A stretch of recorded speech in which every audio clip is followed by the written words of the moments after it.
অতএব ডাক্তার হওয়ার স্বপ্ন মূলত মানুষ হওয়ার স্বপ্ন, মানুষকে সেবা করার স্বপ্ন, মানুষকে নিরোগ ব্যাধিমুক্ত করে রাখার। আমাদের দেশে এটা একটা ব্যাধি।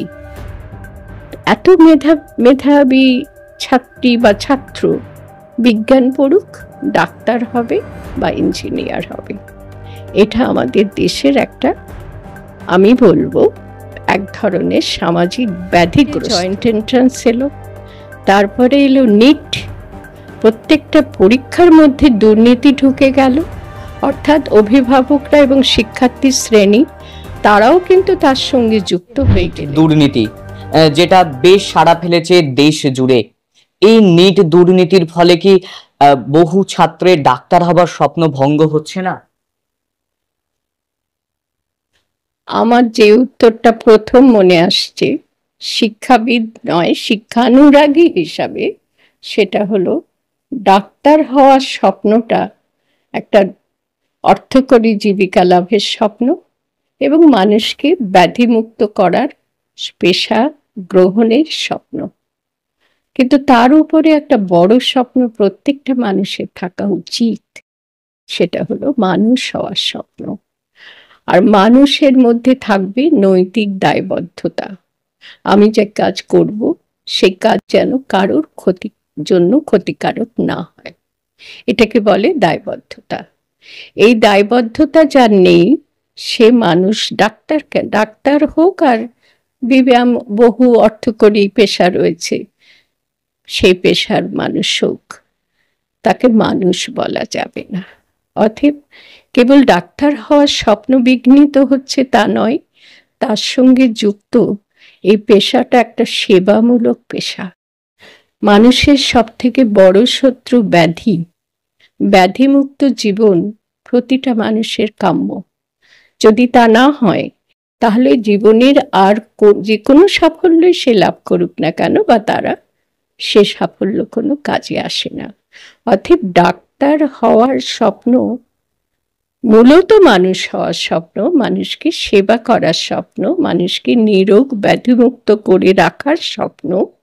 সেই স্বপ্ন যেন বিপুল অর্থ লাভের স্বপ্ন না হয়।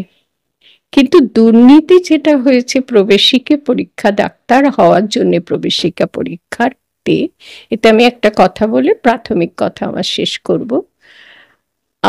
আমরা ছোটবেলা থেকে দেখেছি যে ছাত্রদের মেধা সম্পন্ন বলে মনে করা হয়, ছাত্রছাত্রী দুপক্ষেরই, আমাদের দেশে এটা একটা ব্যাধি। এত মেধাবী ছাত্রী বা ছাত্র বিজ্ঞান পড়ুক, ডাক্তার হবে বা ইঞ্জিনিয়ার হবে।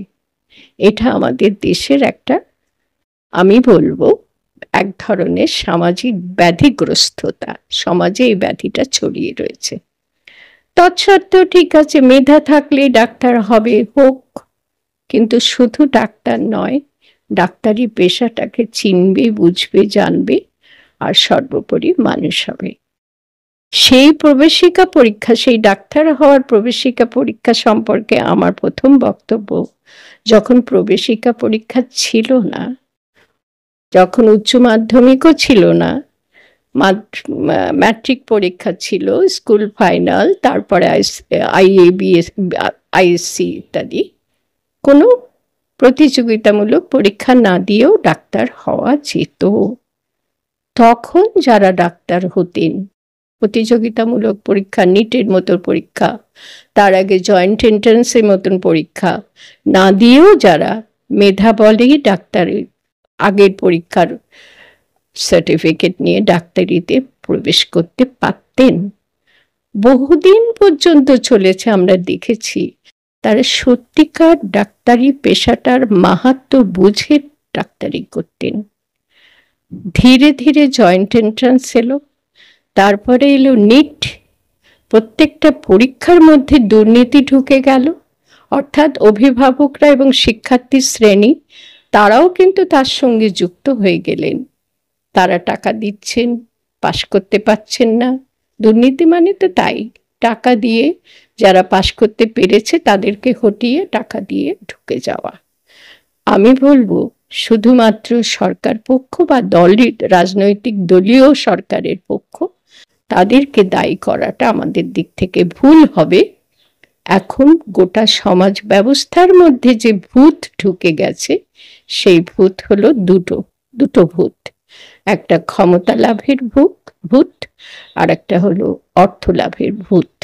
সেই ভূতই এই দুর্নীতি মতন একটা ব্যাপার চালিয়ে দিচ্ছে। দুর্নীতি ঘটছে, তার মূল কথা হলো মানুষের নৈতিক দায়িত্ব বোধটা ধীরে ধীরে বিলুপ্ত হয়ে যাচ্ছে। আমাদের প্রত্যেকের কর্তব্য সেই দিকে সজাগ হওয়া।